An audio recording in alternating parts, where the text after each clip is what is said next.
Saiam aqui pela frente, por favor.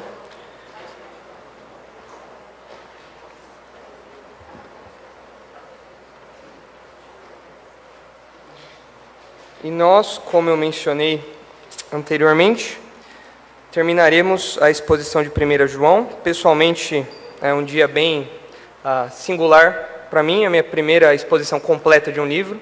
Os irmãos acompanharam isso aí desde o começo, as pregações estão lá no site, mas realmente 1 João foi uma carta que me desafiou muito, e eu tenho certeza que em algum grau desafiou e também alegrou, consolou os irmãos também.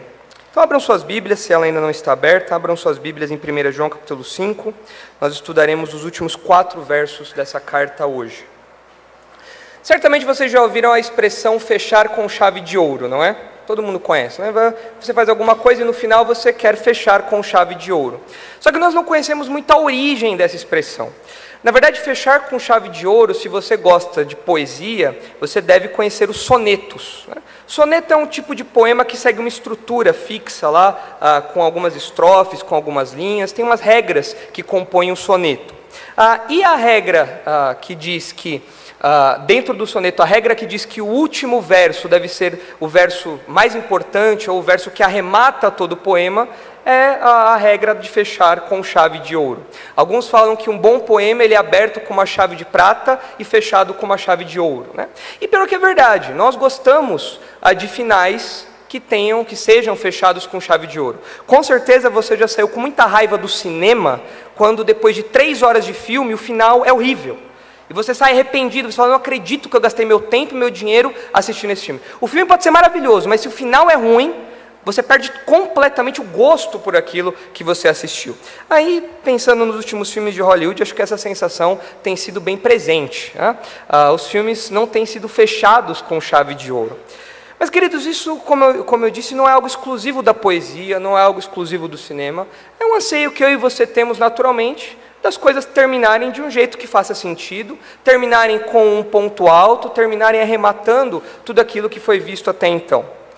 E eu creio que o que João está fazendo aqui é exatamente isso. O apóstolo João ele está fechando a sua carta como se fosse um soneto, não em termos de poesia, mas ele está fechando a sua carta com chave de ouro. Ele, como hábil escritor que é, ele como alguém que é um excelente professor, um professor por excelência, ele termina a sua carta arrematando tudo que ele falou até aqui. Não necessariamente ele faz um resumo de tudo, mas ele aponta para conclusões muito claras de tudo que ele falou até então. E talvez esse seja um dos pontos da primeira carta de João, que seja o que contenha mais a cristologia pura. Um dos pontos altos dos ensinos sobre Jesus Cristo está nos últimos versos aqui dessa primeira epístola de João. Então, realmente, eu te garanto que você não sairá daqui como você sai dos filmes onde você fica decepcionado com o final. João não irá te decepcionar. João fecha realmente com chave de ouro o seu ensino ao longo de toda a sua carta. E nós precisamos lembrar que os singelos objetivos dessa carta que João escreve é para trazer certeza ao coração daqueles crentes que em suas igrejas, lá na Ásia Menor, estavam passando por duras batalhas contra os falsos mestres. E essas batalhas, esses ensinos falsos que aqueles homens estavam trazendo, deixava aqueles crentes inseguros, deixava aqueles crentes infelizes, sem alegria, sem gosto pela salvação que eles receberam. Então João escreve essa pequena carta de 5 capítulos, a fim de trazer a certeza de salvação a eles, em meio à insegurança que eles viviam, e também de deixar no coração deles acesa a alegria pela obra de Cristo na vida deles. E João consegue esse resultado, conforme nós já vimos ali ao longo de toda a sua carta. João consegue expor isso, João consegue transmitir valores teológicos, princípios teológicos, verdades categóricas a respeito de Deus e do crente, que realmente deixam o nosso coração alegre pela salvação e certos de que nós um dia realmente partiremos para a eternidade ao lado do nosso Senhor. Mesmo em meio aos ataques, mesmo em meio às ameaças internas, enfim, não importa de onde vem o ataque, de fora ou de dentro, João nos dá segurança por meio dessa sua pequena carta. E se você olhar para os últimos versos, quero que você olhe aí rapidamente, dê uma olhada panorâmica aí nesses últimos 4 versículos. Você deve reparar que João é tão preocupado em dar certeza aos crentes que ele repete a palavra sabemos e a palavra conhecemos diversas vezes. Olha o versículo 18, ele começa falando sabemos. Depois do versículo 19, sabemos. Depois no versículo 20 ele fala sabemos. Depois no meio do versículo 20 ele fala para conhecermos aquele que é verdadeiro. Ou seja, João está preocupado em que os crentes daquelas igrejas, eles tenham firmes convicções. Eles tenham certezas irrevogáveis, absolutas, que não podem ceder diante dos questionamentos. E em meio a uma geração de incertezas, em meio a uma geração que é relativa em tudo, onde não existe nenhum absoluto, nós precisamos voltar para o que João fala e descansar nos absolutos da palavra de Deus. E João mostra isso para nós, João fecha todo esse seu raciocínio com chave de ouro. Por isso, essa noite eu quero mostrar para os irmãos que as convicções do crente estão enraizadas em sua filiação divina. Vou repetir, as convicções do crente, as nossas convicções, estão enraizadas, estão fundamentadas, estão firmes na filiação divina, em nossa filiação divina. As convicções do crente estão enraizadas em sua filiação divina. Em outras palavras, por sermos filhos de Deus, nós temos convicções absolutas e inquestionáveis que decorrem dessa verdade. Se você é um filho de Deus, você tem certezas que nada nem ninguém pode tirar de você, porque essas certezas decorrem da sua filiação divina. Eu quero mostrar para os irmãos, então, duas convicções que estão nesse texto. A primeira convicção está nos versículos 18 e 19, e diz respeito à liberdade do domínio do mal. Uma convicção que nós, como filhos de Deus, temos é a liberdade do domínio do mal. Nós não estamos mais sob o domínio do mal. João vai falar a respeito do mundo e João vai falar especificamente a respeito do diabo. Nós não estamos mais sob o domínio de Satanás. Nós somos libertos disso. Então a primeira convicção que João nos mostra aqui que nós temos como filhos de Deus, nos versículos 18 e 19, é a liberdade do domínio do mal. E a outra convicção que nós temos por sermos filhos de Deus está nos versículos 20 e 21 e diz respeito ao conhecimento verdadeiro sobre Cristo. O conhecimento verdadeiro sobre Cristo. Em contraste com todas aquelas mentiras que eram ensinadas àquelas igrejas, João fala que os filhos de Deus, aqueles que são realmente crentes, eles possuem com convicção um verdadeiro conhecimento sobre quem é Jesus. Então vamos olhar, acompanhem comigo a exposição desses 4 versículos. Nós concluiremos hoje essa carta, mas certamente esses 4 últimos versículos são fundamentais para que nós possamos acompanhar o raciocínio de João e fechar com chave de ouro junto com ele.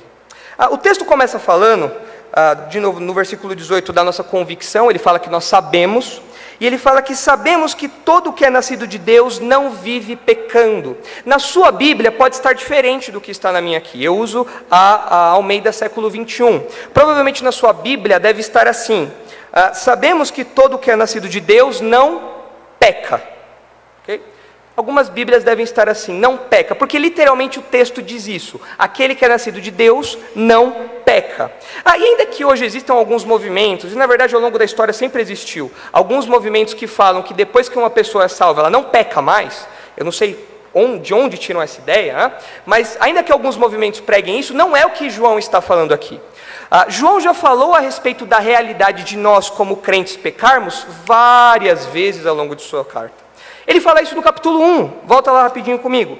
No capítulo 1, no versículo 10, ele fala assim, 1 João 1,10: se dissermos que não temos cometido pecado, nós o tornamos mentiroso e a sua palavra não está em nós. E João se inclui aqui no meio, porque ele fala, se nós dissermos que não temos pecado, nós estamos mentindo, então estamos fazendo Deus de mentiroso. Então ele já falou que mesmo os crentes ainda pecam, mesmo os salvos pecam. Depois, desça um pouquinho os seus olhos, na sequência, para o capítulo 2, para o versículo 1, ainda no raciocínio de João sobre isso. Meus filhinhos, eu vos escrevo estas coisas para que não pequeis. Ok, mas depois ele diz, se alguém pecar, temos um advogado junto ao Pai, Jesus Cristo, o justo. E João não coloca aqui como uma hipótese que talvez o crente peca. Ele fala, não, o crente vai pecar. E quando ele pecar, se ele pecar, ele tem um advogado junto ao Pai que intercede por ele. Nós temos essa segurança. Depois, quando nós chegamos no capítulo 5, João vai fazendo vários contrastes, João vai apresentando todo o seu argumento em torno da obra de Cristo pelos crentes, da marca dos filhos de Deus e dos filhos do diabo, da luz e das trevas. E nós chegamos então no capítulo 5, no versículo 16, que nós estudamos da última vez que estivemos em 1 João, que fala assim: se alguém vir o seu irmão cometer um pecado que não é para a morte, pedirá, e Deus dará vida ao que cometeu o pecado. Ou seja, João tem em mente, de maneira muito clara, de maneira muito lúcida, que o crente peca. E nós não precisamos olhar para 1 João para concluir isso. Você pode olhar para a sua vida. Você pode olhar para 10 minutos antes de sentar nesse banco, ou talvez menos até, e na sua mente você tenha pecado. Antes de vir aqui, certamente você pecou várias vezes hoje. E deixa eu dizer, depois que você sair daqui, você vai pecar de novo também, porque essa é uma realidade que nos acompanha aqui enquanto ainda estamos sendo restaurados à imagem e semelhança de Deus. Esse processo de santificação só se concluirá na eternidade. Então João ele entende que o crente peca, mas então nós chegamos no versículo 18 e ele fala: sabemos que todo que é nascido de Deus não peca. E aí dá um nó na nossa cabeça. E aí nós começamos a entender o que João está falando. Crente peca ou crente não peca? Qual é o sentido dessa expressão que João usa? Algumas traduções, como eu disse, trazem vive pecando, como é o caso da minha aqui, no lugar de viva. E essa é uma tradução possível, porque o verbo pecar está no presente. E a ideia do verbo estar no presente é que trata-se de um ato contínuo, trata-se de um ato habitual. Então é possível traduzir dessa maneira. Não é o que o texto diz literalmente, mas é uma interpretação do que o texto está dizendo. Então, quando minha Bíblia fala, sabemos que todo que é nascido de Deus não vive pecando, está dizendo que o pecado não é uma marca na vida do crente. Ok, é possível essa interpretação. Porém, eu creio que a chave para nós entendermos exatamente o que João quer dizer com isso, não esteja necessariamente no tempo do verbo pecar. Se é pecando, se é peca, eu acho que a chave não está aí. A chave me parece que está na palavra que vem antes disso. João fala que todo aquele que é nascido de Deus não peca. A palavra usada aqui para nascido ou gerado, na sua Bíblia pode estar assim, aquele que é gerado, aquele que é nascido, é a mesma palavra. Ela é usada outras vezes ao longo da carta de 1 João, e você pode se lembrar disso, geralmente associada a um atributo de Deus. Ou seja, João fala que aquele que é gerado, aquele que é nascido de Deus, é justo, assim como Deus é justo. Aquele que é nascido de Deus ama, assim como Deus amou. Aquele que é nascido de Deus anda em luz, assim como Deus é luz. Então, geralmente, não todas as vezes, mas geralmente, João usa esse verbo para falar de atributos de Deus, que na filiação do crente, o crente começa a desfrutar disso na própria vida. Então, por ser filho de Deus, eu quero parecer com meu pai. Então, sendo assim, já que eu fui gerado dele, já que eu tenho agora uma nova natureza, já que eu tenho agora novos interesses, novos princípios, novos valores, já que a minha mente foi renovada, já que eu fui regenerado por Deus, então agora a santidade de Deus começa a ser impressa em mim. O amor de Deus começa a ser impresso em mim. A justiça de Deus começa a ser impressa em mim. Então, quando nós vemos aqui que João fala que todo aquele que é nascido de Deus não vive pecando, João está afirmando para nós que a filiação divina não produz pecado na vida do crente. É inconcebível para João a ideia de que a filiação divina possa produzir pecado na vida de alguém, como que dando uma carta branca para que o crente possa fazer o que ele quer, porque isso não condiz com o caráter de Deus. Os falsos mestres, eles falavam que eles tinham um conhecimento de Deus tão especial e desfrutavam de um relacionamento tão bom, um relacionamento tão intenso com Deus, que eles falavam que eles podiam viver do jeito que eles queriam, de uma maneira libertina, de uma maneira entregue aos seus próprios desejos, porque isso era uma liberdade que Deus havia concedido a eles. Mas João fala, negativo. Negativo. Quem é nascido de Deus não peca. Ou seja, Deus não produz esse tipo de vida. Deus não dá carta branca para esse tipo de vida. Não é um atributo de Deus o pecado para que Ele comunique isso aos seus filhos. Negativo. Ainda que nós tenhamos a nossa natureza pecaminosa, dia após dia no processo de santificação, o caráter de Deus vai nos moldando e nós vamos ficando mais parecidos com Cristo. Só que os falsos mestres, deliberadamente, eles rejeitavam isso. Para eles, o fato deles terem um relacionamento tão especial com Deus, habilitava-os a viver uma vida de imoralidade e de pecado. E eles falavam que isso era quase que uma carta branca dada pelo próprio Deus. Eles não tinham qualquer responsabilidade moral. Em resumo, João está falando que a filiação divina não produz pecadores. A filiação divina, ela atinge pecadores, mas ela não produz pecadores. João condena essa ideia herética, porque ainda que nós pequemos, nós temos uma nova natureza. Vejam o que ele diz no capítulo 3, no versículo 9. Aquele que é nascido de Deus não peca habitualmente. Aqui a minha versão, de novo, interpretou o que é esse pecado no presente, esse pecado contínuo.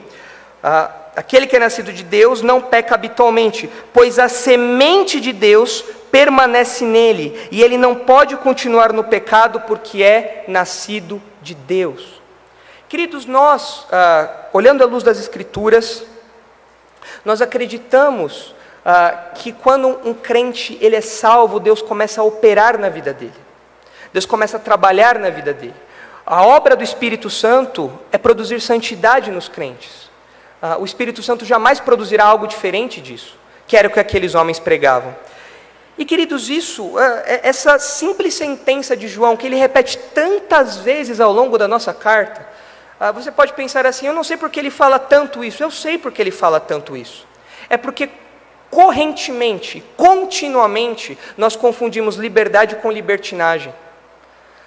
Paulo enfrentou esse problema quando ele escrevia aos Coríntios. Eles trocavam liberdade por libertinagem. No livro dos Gálatas, na carta aos Gálatas, nós vemos Paulo falando isso também. Não deixem que a vossa liberdade seja pretexto para viverem de modo libertino. Porque as pessoas às vezes pensam que agora, por serem filhos de Deus, filhas de Deus, elas têm autorização para viver do jeito que elas querem, ainda que isso envolva viver uma vida de pecado. Mas João fala, não, isso não pode acontecer. Se você é um filho de Deus, Deus vai produzir o caráter dele em você, Deus vai reproduzir isso em você, dia após dia. E consequentemente a nossa visão a respeito da santificação muda. Nós não podemos confundir liberdade com libertinagem. O crente possui uma mente renovada. Os nossos interesses são outros. Se você se converteu quando mais velho, você se lembra dos seus interesses antes da sua conversão, das coisas que você gostava, das coisas que você assistia, das coisas que você lia, das coisas que você ouvia. E agora que você é crente e o Espírito Santo tem trabalhado em você, a sua mente tem sido renovada e os seus interesses têm sido modificados. As suas palavras antes de você se converter são diferentes das palavras que você fala hoje. O modo como você se expressa, o seu vocabulário mudou. As suas ações mudaram, porque nós temos uma mente renovada. Nós não podemos falar que a filiação divina produz ou nos dá liberdade para uma vida de pecados. Isso não é condizente com a verdade bíblica. Vejam o que diz Tito, capítulo 2. Esse é um texto muito importante a respeito desse processo de santificação. Tito, capítulo 2. Vejam o versículo 11, Tito 2:11. Nós temos liberdade, mas não podemos confundir isso com libertinagem, queridos. A ação de Deus em nossa vida, ela sempre produz santidade, sempre produz pureza, imprimindo o caráter de Deus em nós e não o contrário. Tito 2:11 diz assim: porque a graça de Deus se manifestou, trazendo salvação a todos os homens, e ensinando-nos. Vejam aqui, é um processo contínuo de aprendizado. Nós estamos aprendendo isso, Deus está nos ensinando dia após dia, ensinando-nos para que, renunciando à impiedade e às paixões mundanas, vivamos neste mundo de maneira sóbria, justa e piedosa, aguardando a bendita esperança e o aparecimento da glória do nosso grande Deus e Salvador, Cristo Jesus. Paulo fala que a graça de Deus que nos salvou, ela também nos habilita a viver de maneira condizente com o caráter de Deus. Ela nos ensina, dia após dia, a renunciarmos à impiedade e às paixões mundanas e viver neste mundo de maneira sábia, sóbria, justa e piedosa. É isso que a graça de Deus faz, ao contrário do que aqueles homens estavam falando para aqueles crentes. Eu não sei se os irmãos acompanharam, tempos atrás, surgiu na internet uma suposta versão de tradução, ou uma interpretação, ou uma paráfrase, como você quiser chamar, da Bíblia, chamada de Bíblia Freestyle. Já viram isso? Se você não viu, não veja. Tá?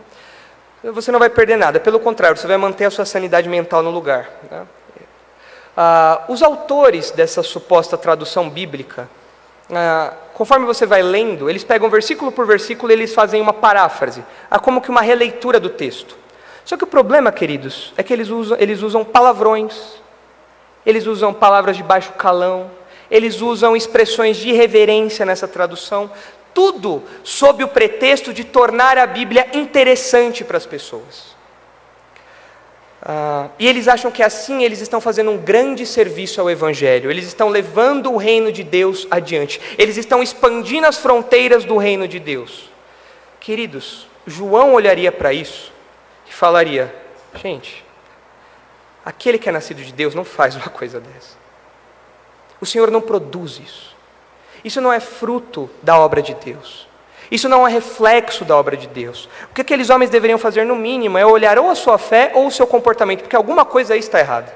Alguma coisa está errada. Isso não é fruto do trabalho de Deus. Isso não é fruto da obra de Deus. Porque esses homens, eles confundiram liberdade com libertinagem. E daí para frente, tudo que vem depois disso, é a mesma coisa que aconteceu com aqueles falsos mestres. É uma linha muito tênue da irreverência para a libertinagem e as suas consequências. Nós temos uma mente renovada e Deus tem trabalhado em nós dia após dia, porque agora nós temos uma nova natureza, Ele nos gerou novamente, isso que é regenerar. Ele nos fez nascer de novo, como Jesus disse a Nicodemos. Nós somos agora novas criaturas e agora nossa mente é outra. E João lembra-se disso, ele fala: aquele que é nascido de Deus, aquele que foi gerado por Deus, a marca da vida dele não é o pecado. Deus não pode produzir uma vida assim. Deus não produz uma vida assim. Essa não é a marca da obra de Deus, da ação de Deus na vida de um indivíduo. Mas voltem para 1 João 5, vamos continuar expondo o versículo 18, onde João diz: sabemos que todo que é nascido de Deus não peca, ou como diz a minha versão, não vive pecando. Pelo contrário, João agora, como de costume, ele nos coloca um contraste. João, como nós sabemos, ele é sempre muito preto no branco. Para ele não existe área cinzenta, é uma coisa é outra, ou é 0 ou é 1, ou é preto ou é branco, não tem meio termo. E agora, para enfatizar isso, para evidenciar isso que ele acabou de falar, ele faz um contraste, por isso que ele coloca a expressão pelo contrário. É algo que vai mostrar o oposto do que João está falando aqui. Olha só, pelo contrário, aquele que nasceu de Deus o guarda, e o maligno não o toca. Quando o texto fala que aquele que nasceu de Deus o guarda, João está se referindo a Jesus, porque Jesus é aquele que nasceu de Deus e tem poder para nos guardar do pecado, e como ele vai falar mais para frente, poder para nos guardar do maligno. Veja o que diz João capítulo 17, onde nós vemos o próprio Senhor Jesus orando ao Pai a respeito dessa proteção aqui. João capítulo 17, veja o versículo 12, João 17, 12.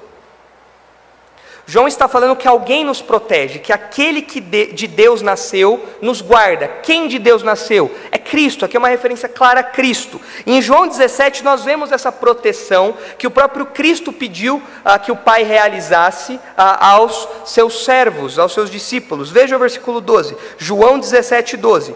Enquanto eu estava com eles, eu os guardei e os preservei no teu nome que me deste. Nenhum deles se perdeu, senão o filho da perdição, para que se cumprisse a Escritura. Agora vá para o versículo 15. Não rogo que os tires do mundo, mas que os guardes do mal, ou os guardes do maligno. É uma expressão muito semelhante que João usa em sua carta. Então talvez João tenha essa passagem em mente, quando ele fala a respeito desse privilégio que nós temos de ser guardados por Deus, de sermos guardados pelo Senhor Jesus. E uma das evidências dessa proteção, desse guardar para conosco, na sequência João diz que o maligno não nos toca. Mesmo agindo debaixo da soberania de Deus, queridos, nós sabemos que Satanás pode tocar nas pessoas, inclusive nos crentes. Você deve se lembrar da história de Jó. Pessoalmente, eu não conheço nenhuma outra história na qual nós vemos Satanás tocando em tantas áreas quanto na história de Jó. De fato, Satanás não tirou apenas a vida de Jó, de resto ele tirou tudo, como Deus havia falado aí ao diabo, aí realmente aconteceu dessa maneira. Então, mesmo agindo debaixo da soberania de Deus, nós sabemos que Satanás pode tocar num crente. Nós lembramos também do episódio de Pedro, onde Pedro está conversando com Jesus, e Jesus fala assim, olha, Satanás pediu para te peneirar, e Pedro fala, opa, Senhor Jesus, que bom que o Senhor me livrou dessa, né? Não, eu pedi para que você não desfalecesse. Ou seja, Satanás pode de alguma maneira sim tocar nos crentes. Nós não somos blindados nesse sentido de que Satanás não pode nos atacar, não pode nos ferir. Isso não é o que João está falando aqui. Na verdade, as nossas traduções não colaboram muito para o entendimento dessa palavra, do que João está falando. Porque no lugar de tocar, nós poderíamos colocar a palavrinha deter. A ideia, o verbo é tocar mesmo, só que a ideia do verbo tocar é de alguém que toca para barrar a pessoa, é de alguém que toca para deter a pessoa. Isso acontece no Evangelho de João, os irmãos não precisam abrir, mas no Evangelho de João, no capítulo 20, quando Jesus ressuscita e encontra com Maria Madalena, Jesus fala a Maria Madalena, não me segures, porque eu ainda não fui ao Pai. A palavra é a mesma que aparece aqui. Então, qual é a ideia desse verbo? Não segurar, não impedir, não deter. A ideia é que Satanás não exerce mais domínio sobre nós. Satanás ele não tem poder mais de nos barrar, de nos impedir. Satanás ele não exerce mais força de poder sobre nós. Nós não estamos mais debaixo do seu domínio. Por isso que nós estamos falando que a primeira convicção que nós como crentes temos é a liberdade do domínio do mal. O diabo não nos toca, o maligno não nos toca. Em que sentido? Nós não estamos mais debaixo do seu domínio. Ele não nos impede, ele não nos detém, ele não nos segura mais. Nós não estamos mais debaixo do seu poder escravizador. Ele não pode mais nos deter.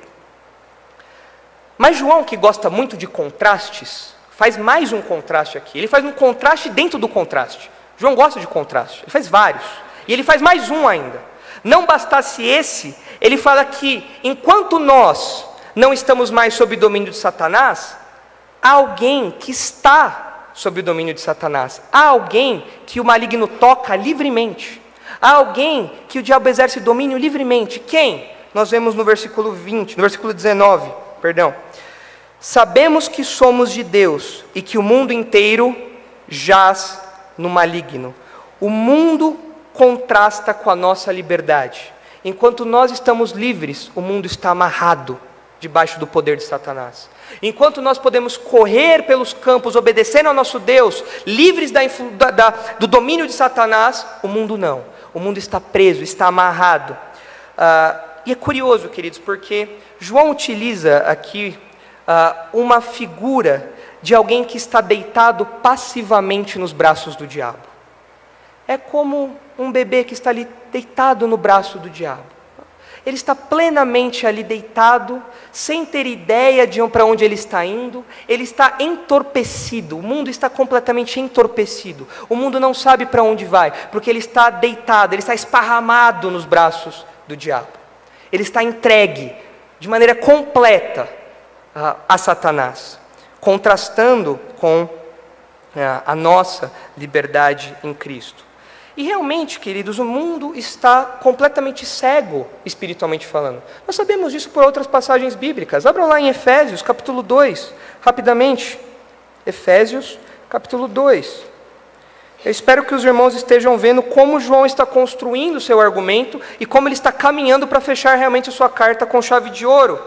E ele faz isso mantendo a sua didática de contrastes que é tão evidente aqui na sua carta. Em Efésios, capítulo 2, nós vemos o apóstolo Paulo concordando com essa afirmação de João, de que o mundo está deitado, esticado, esparramado, entregue nos braços do diabo.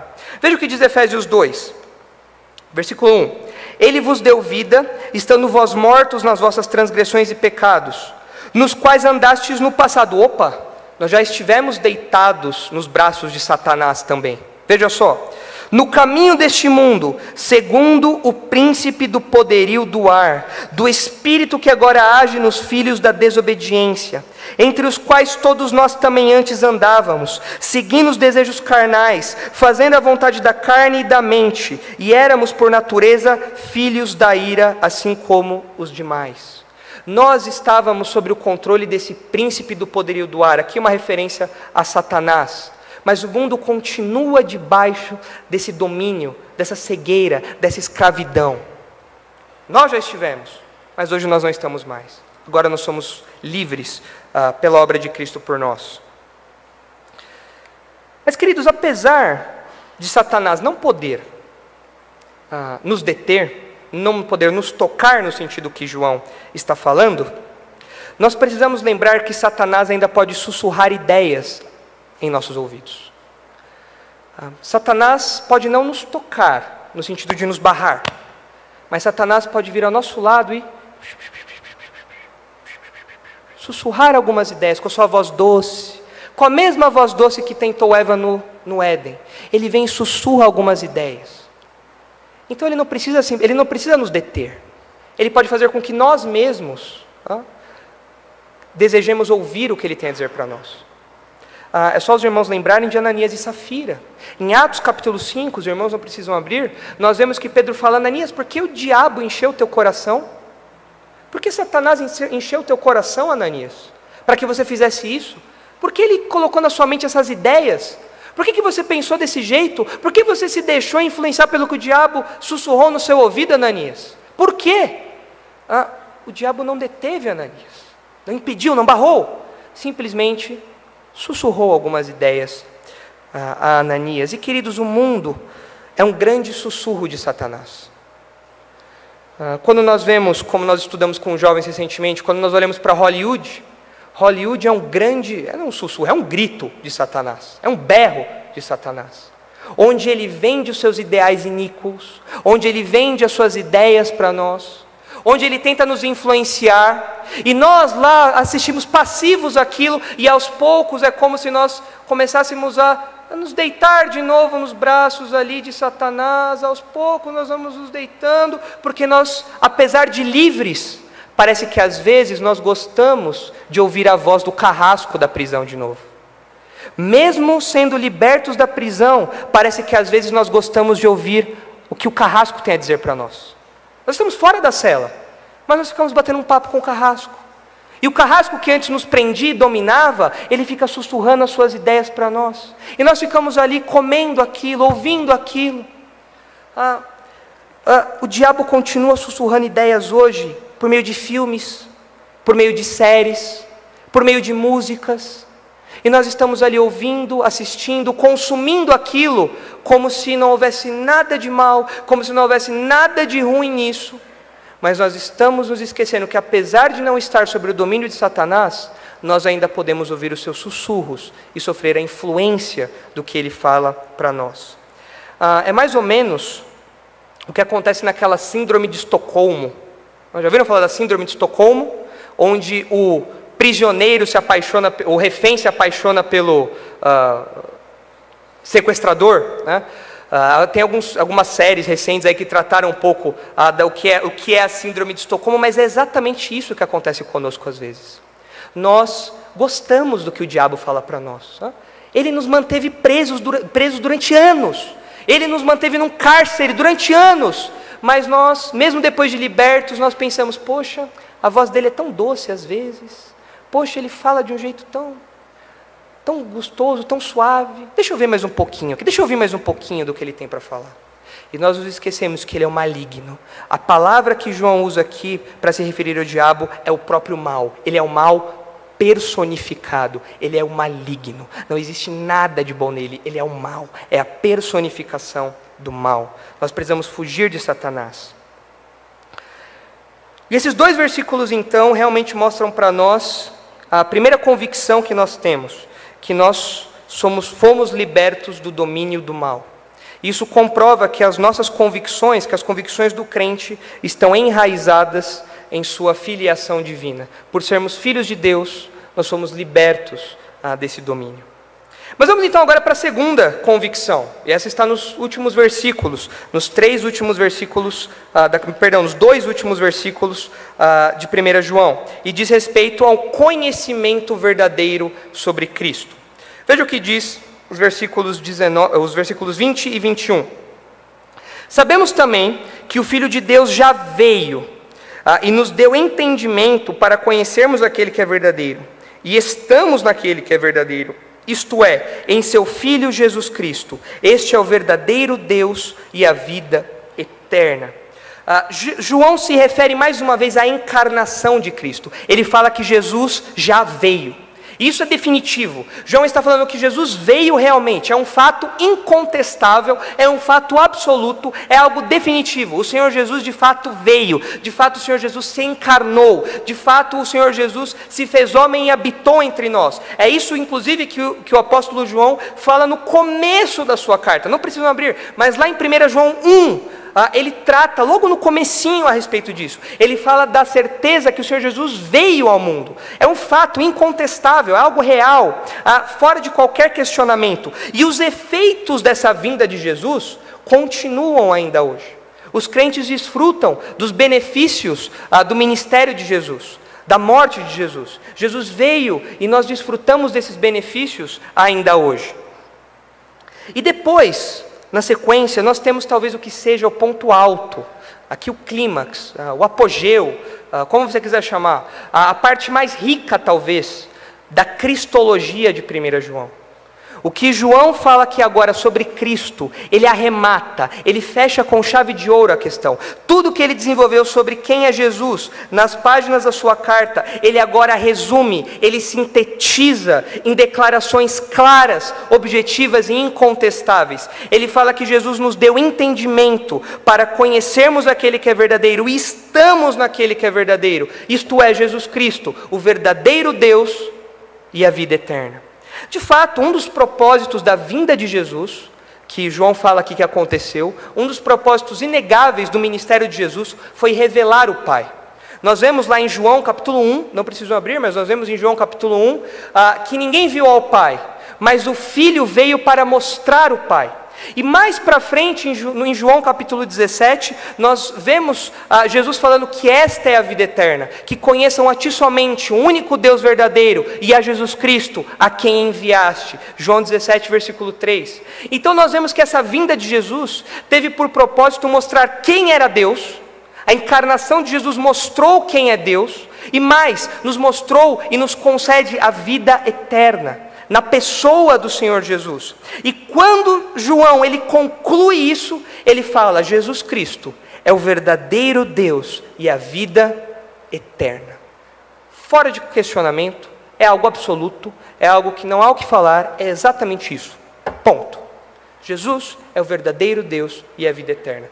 Tudo o que nós falamos até aqui sobre quem era Jesus se resume nessa sentença: Jesus é o verdadeiro Deus e a vida eterna. E queridos, isso é um soco nos falsos mestres. Isso é um soco no estômago daqueles homens. Porque eles falavam que eles conheciam a Deus. E eles até usavam essa palavra de conhecimento. Mas João fala: vocês não sabem de nada. Não sabe de nada, inocente. Não sabe de nada. Você não sabe. Você pensa que você sabe, mas você não sabe. Somos nós, os crentes, que conhecemos verdadeiramente a Cristo. Somos nós, é aquele irmãozinho ali do canto, simplesinho, que mal sabe falar grego direito, que se embaralha todo. Ele conhece verdadeiramente quem é Cristo, e não você. Você, em toda a sua pompa aí de conhecimento, e todo o seu status, você não conhece a Jesus. Você não sabe quem é Jesus. Você nega a divindade de Jesus, mas nós sabemos, nós sim, os crentes, sabemos quem é o verdadeiro Deus e quem é a própria vida eterna. Irmãos, muitas vezes eu tenho a impressão, e acho que vocês vão concordar comigo, que nós somos meio gnósticos na prática. Os mestres gnósticos, eles afirmavam isso que eu falei aqui para vocês agora. Eles tinham um conhecimento especial que os separava, os colocava numa elite, né? E muitas vezes nós somos meio gnósticos na prática, eu acho. Porque nós, graças a Deus, em nossa igreja, nós temos uma pregação fiel da Escritura em todos os contextos, seja no dever, seja na EBD, seja no culto da noite, seja nas belas, no remar. Nós temos uma exposição fiel das Escrituras. E pela graça de Deus, nós absorvemos cada vez mais conhecimento sobre quem é Deus e sobre quem é Jesus. Mas muitas vezes, nós achamos que por ter esse conhecimento, nós estamos acima. Nós estamos em um outro patamar de espiritualidade. Então vem um irmãozinho simples de outra igreja, que não tem as bênçãos que nós temos aqui, a mesma qualidade das ferramentas que nós temos aqui, e nós olhamos para ele com um certo olhar de desprezo. E nós pensamos, tadinho, ele não conhece a união hipostática de Cristo. Ele não conhece a doutrina da Trindade em sua profundidade. Pobrezinho, ele não conhece a economia da Trindade, que nós falamos ontem no cadete um pouco sobre isso. Tadinho, ele não conhece, ele não sabe que a criação de Deus foi uma criação ex nihilo. Ele não sabe disso. Nós somos de uma elite, eu sei disso, eu sou de uma elite. Pobrezinho daquele irmão. E nós temos essa postura, como se nós estivéssemos arrogantemente colocando em nós, nos colocando numa posição que nós nunca estivemos. Exatamente como aqueles homens faziam. E ainda nós lemos 1 João e atacamos os caras, mas nós fazemos igual às vezes. Claro que nós cremos totalmente diferente deles, mas a nossa postura na prática, muitas vezes é igual. E aliás, queridos, essa é uma marca muito fácil de nós percebermos a nossa própria vida. E nós devemos estar sempre atentos a isso. Quando nós condenamos algo na teoria, mas fazemos aquilo na prática. Você pode conhecer muito de teologia, muito, mas deixa eu te dizer, sempre vai ter um demônio que vai saber mais do que você. Porque Tiago fala que os demônios sabem que Deus é um só, e eles tremem. Então se você acha que você já é PhD em teologia, surpresa, tem um demônio que já é livre docência em teologia, para sua surpresa. Não é claro, o quanto nós conhecemos de Bíblia, de teologia, isso nos ajuda cada vez mais a nos aprofundarmos no nosso relacionamento com Deus, crescermos no relacionamento com Deus, mas isso não nos coloca de modo nenhum em um patamar acima, em uma casta separada de espiritualidade. O que João está falando para nós é que a vida eterna não é um livro, é uma pessoa. E como pessoa, você deve desfrutar de um relacionamento com essa pessoa. Não é um conhecimento que fica aqui, mas é um relacionamento. Jesus Cristo é uma pessoa, é um ser pessoal que se relaciona conosco dia após dia. Isso é a vida eterna. Dessa maneira, a pessoa mais humilde que senta nesses bancos pode se relacionar com Cristo. Dessa maneira, a pessoa que nunca fez faculdade, a pessoa que mal sabe falar direito, fala nós vai, nós fomos. A pessoa que ela mal sabe como andar em São Paulo direito, porque veio do interior e tem medo de pegar ônibus, medo de pegar metrô, não sabe como funciona esses trem doido. Essas pessoas, elas podem sentar nesses bancos e desfrutar da vida eterna como eu e como você, porque a vida eterna não é um livro, não é um conhecimento, mas uma pessoa. A pessoa do Senhor Jesus Cristo. Você não precisa de curso superior, você não precisa chegar em determinada idade, você não precisa ter determinada idade, você nunca é velho demais para isso, você nunca é novo demais para isso, você não precisa ser rico. Se fosse isso, eu nem sei porque eu estaria aqui falando isso. Você não precisa ser rico, você também não precisa ser pobre. Essa é a maravilha do Evangelho.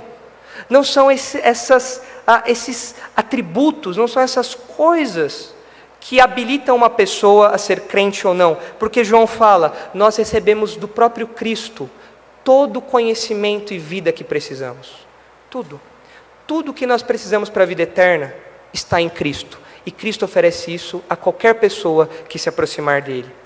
O Senhor Jesus veio, viveu, morreu, ressuscitou, e hoje nós podemos ter acesso a ele. Se você sentou nesse banco querendo conhecer sobre o Deus verdadeiro, você acaba de encontrá-lo. O Deus verdadeiro é o Senhor Jesus Cristo, e Ele se relaciona conosco. Mas João termina, volte agora para para o versículo 21, João termina a sua carta com um versículo que parece não ter nada a ver com o que ele está falando. João foi dormir, aí ele acordou e pensou, poxa, acho que eu vou... Sobrou um pedacinho de pergaminho, eu vou colocar o que cabe aqui, deixa eu ver, não cabe isso, é muito grande.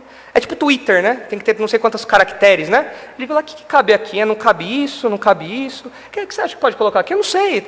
Tem um pessoal meio adorando ídolo, põe aí, ídolo.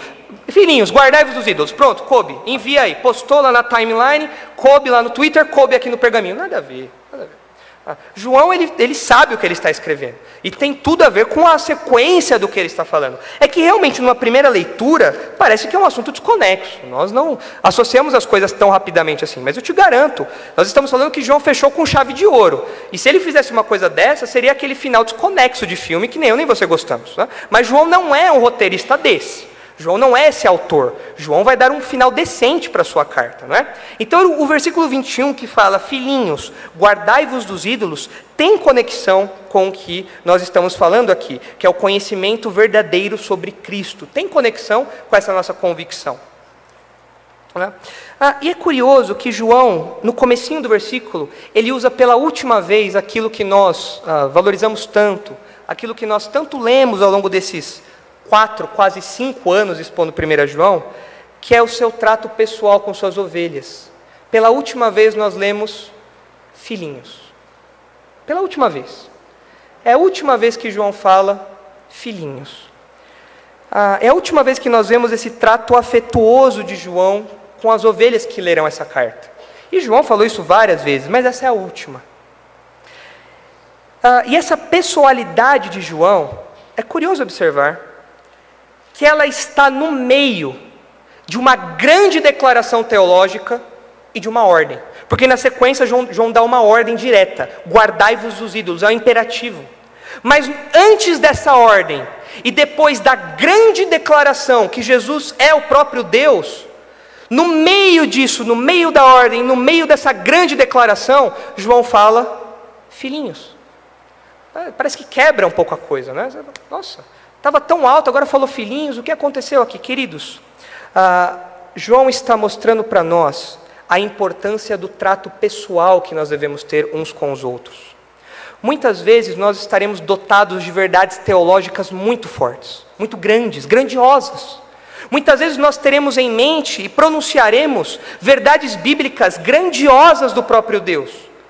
Mas mesmo quando isso acontecer, nós precisamos lembrar da importância que o apóstolo João dá à pessoalidade, ao trato pessoal que nós devemos ter uns com os outros. João, ele fala pela última vez, filhinhos. Mesmo quando nós precisamos ser firmes nas ordens que nós daremos, seja uma ordem de um pai para um filho, seja uma ordem às vezes de um marido para a esposa, seja a ordem às vezes de um pastor para com a igreja, seja a ordem às vezes de um chefe para um funcionário, seja como for, às vezes nós precisamos dar ordens severas, firmes, e às vezes nós temos grandes razões para isso. João nos lembra, filhinhos, ele mescla a grande verdade teológica e a ordem incisiva com amor, com pessoalidade e com o seu cuidado, o seu terno cuidado por suas ovelhas. Queridos, muitas vezes quando nós exortamos uns aos outros, nós esquecemos que João escreveu filhinhos. Nós somos meio paulinos às vezes, não é? Nós gostamos de chegar com os 2 pés no peito da pessoa e falar, olha, você é um pecador e se você não se arrepender, você vai para o inferno. Sua teologia está toda errada, mas você quer chegar chegando, você quer chegar dando um soco em todo mundo. Porque muitas vezes nós temos essa disposição, nós gostamos de chocar às vezes, e nós nos esquecemos que João, mesmo diante de verdades tão grandiosas que ele está transmitindo, e mesmo diante de ordens tão severas ali, tão incisivas que ele dará, que ele falará lá na sequência sobre guardar-se dos ídolos, ele mescla isso com amor e com pessoalidade. Quando nós formos nos exortar uns aos outros, eu espero que você me exorte com pessoalidade, que você mescle a sua exortação, a sua firmeza com amor, que você mescle a sua fala incisiva com amor e pessoalidade também. Na disciplina dos seus filhos, lembre-se disso. Você pode ter todas as razões do mundo para disciplinar o seu filho, mas mescle isso com amor, mescle isso com pessoalidade. Não seja frio, impassivo, impessoal. Não. Lembre-se, João continua chamando as suas ovelhas de filhinhos, mesmo depois de tudo o que ele disse. E a ordem que ele dá, na sequência, ele fala: filhinhos, guardai-vos dos ídolos. Que tipo de ídolo João está falando aqui? Queridos, se você olhar para a linha de cima, você vai entender o último contraste que João faz. João está contrastando ídolos com o Deus verdadeiro. O ídolo é um falso Deus. O ídolo no contexto da antiguidade, era um pedaço de pau, um pedaço de madeira, em que as pessoas atribuíam aquilo divindade. Isso é um ídolo. E João está falando que esse falso Deus está contrastando com o verdadeiro Deus que nós conhecemos. E é por isso que João coloca aqui essa palavrinha: guardai-vos dos ídolos, porque ele está lembrando: guardem-se de todas aquelas ideias erradas sobre Deus, guardem-se de todos os conceitos contrários a Deus, guardem-se de tudo aquilo que está fora do que é o Deus verdadeiro, guardem-se disso, guardem-se dos falsos ensinos desses homens. Mas além disso, eu creio que João usou essa palavrinha, tem usado essa palavrinha, ídolos, para criar uma imagem na mente dos seus leitores também. João escreveu essa carta em Éfeso. Éfeso era um lugar bem pagão, era um lugar muito pagão. Na verdade, todas as regiões da Ásia Menor que receberam essa carta, todas as igrejas que receberam essa carta, elas estavam inseridas no contexto de paganismo extremo. Então, a idolatria era algo corriqueiro para eles. Eles viam a idolatria aqui e acolá. Na antiguidade as coisas eram assim. Você deve se lembrar de Paulo em Atenas, onde ele chega e ele vê ali vários deuses ali. Você deve se lembrar do pecado de Israel na antiguidade, em meio aos povos idólatras ali também. A antiguidade era muito idólatra. E no contexto onde essa carta foi escrita, e para o contexto onde essa carta seria lida, a idolatria era regra, a idolatria era comum, era corriqueira, era cotidiana ali.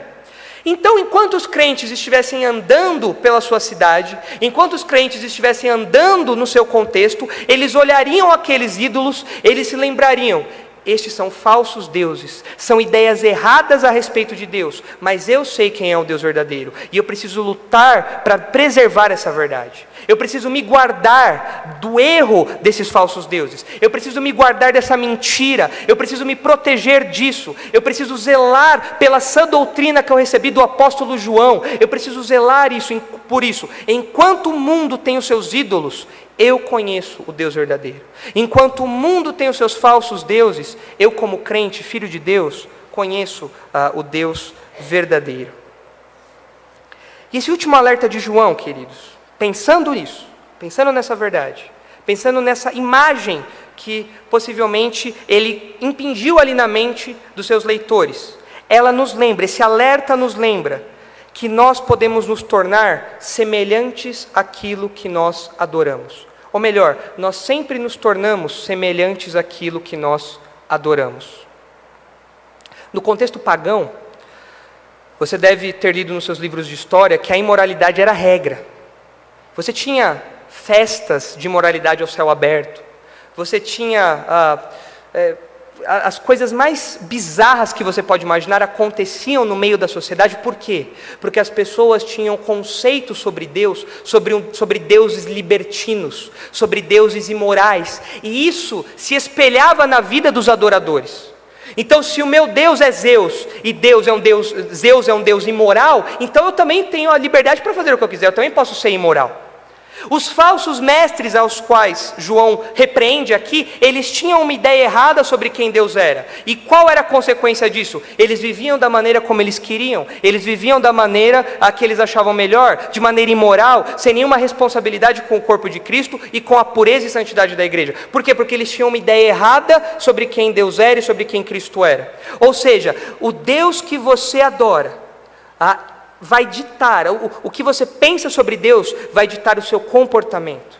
E nós vemos no Salmo 115, abram lá rapidinho, eu quero finalizar com essa leitura. Salmo 115, João coloca esse último alerta aqui, e isso nos lembra, esse alerta nos lembra que nós nos tornamos semelhantes àquilo que adoramos.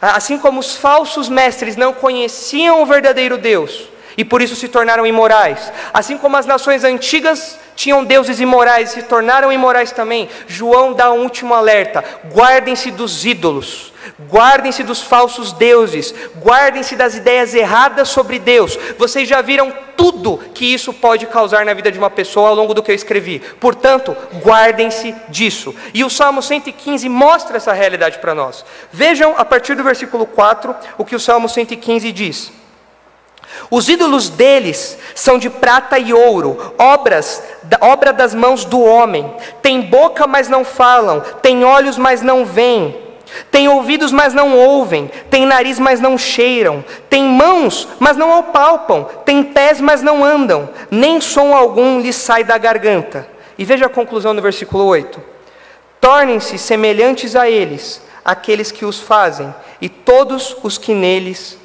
confiam. Nós nos tornamos semelhantes a quem nós adoramos. Não é por acaso que o apóstolo João fala que os crentes, em um dia, eles serão semelhantes a Cristo, porque o verão como Ele é. Nós estudamos isso em 1 João. Não é à toa que o apóstolo Paulo diz que aos poucos, dia após dia, de glória em glória, nós somos transformados na imagem de Cristo. Mas todas as vezes que nós temos uma ideia errada sobre quem Deus é, nós nos tornamos semelhantes a isso. Nós nos tornamos semelhantes ao objeto da nossa adoração. Qual o conceito que você tem da justiça de Deus? O que você pensa sobre a justiça de Deus? Isso se refletirá no modo como você lida com os seus impostos. Qual é o seu conceito, qual é a percepção, a sua concepção da santidade de Deus? Isso se refletirá no que você assiste no seu Netflix. Qual é o seu conceito de soberania, da soberania de Deus? O que você pensa sobre a soberania de Deus? Isso determinará como você se comporta diante do futuro que você não pode controlar, diante do futuro incerto. Agora, se nessas questões você tem uma ideia errada sobre quem Deus é, você é um idólatra. Ao menos um idólatra em potencial. Porque a palavra de Deus fala quem é Deus. E todas as vezes que você distorce um pouco essa concepção a respeito de quem é Deus, você se torna semelhante a isso também, a essa sua concepção errada. No nosso caso, se você tem uma noção errada da justiça de Deus, se você tem uma noção errada da santidade de Deus, se você tem uma noção errada da soberania de Deus, você se tornará um injusto, um imoral e um ansioso. É isso que acontece com aqueles que rejeitam abertamente o Deus verdadeiro descrito na Escritura. E João fala: filhinhos, guardem-se disso. Guardem-se das ideias erradas sobre Deus. Guardem-se disso. Os efeitos disso são terríveis, são desastrosos.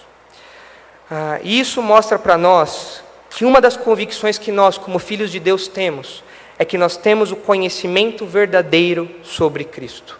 Nós sabemos quem é Jesus. Nós temos esse conhecimento verdadeiro. Isso comprova que as convicções do crente estão enraizadas em sua filiação divina. Por sermos filhos de Deus, nós somos libertos do domínio do mal. E agora nós temos um conhecimento verdadeiro sobre quem é Cristo. Amém? Vamos orar. Senhor, obrigado por tudo que nós aprendemos em 1 João. Obrigado porque desde 2013 nós temos meditado em cima dessa curta carta. Mas obrigado porque nós aprendemos muitas verdades nela, Pai. Obrigado porque o Senhor nos concedeu alívio, o Senhor nos concedeu alegria, o Senhor nos concedeu conhecimento adequado sobre quem o Senhor é e sobre quem Cristo é. E o mesmo efeito, Pai, que foi atingido naqueles leitores, que teve sucesso naqueles leitores, lá do apóstolo João, lá no 1º século, é o efeito que essa carta produz em nós também.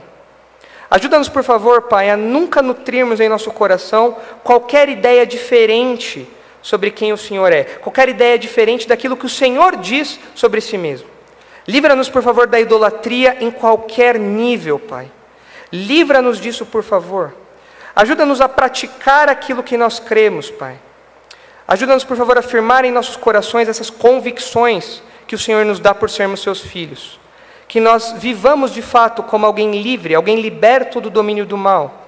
E que nós, Pai, coloquemos em prática, em nossa mente, em nosso coração e em nossas mãos, o conhecimento verdadeiro que o Senhor nos ofereceu sobre quem é Jesus Cristo, e que nós possamos compartilhar isso com os outros, em meio à mentira, em meio ao erro, em meio aos falsos ensinos e à idolatria dos nossos dias. Proteja-nos, por favor, Senhor. A Tua palavra diz, João nos diz, que o Senhor nos guarda, e nós cremos nisso. E é no nome de Jesus, o verdadeiro Deus e a vida eterna, que nós oramos. Amém. Obrigado, queridos. Deus abençoe.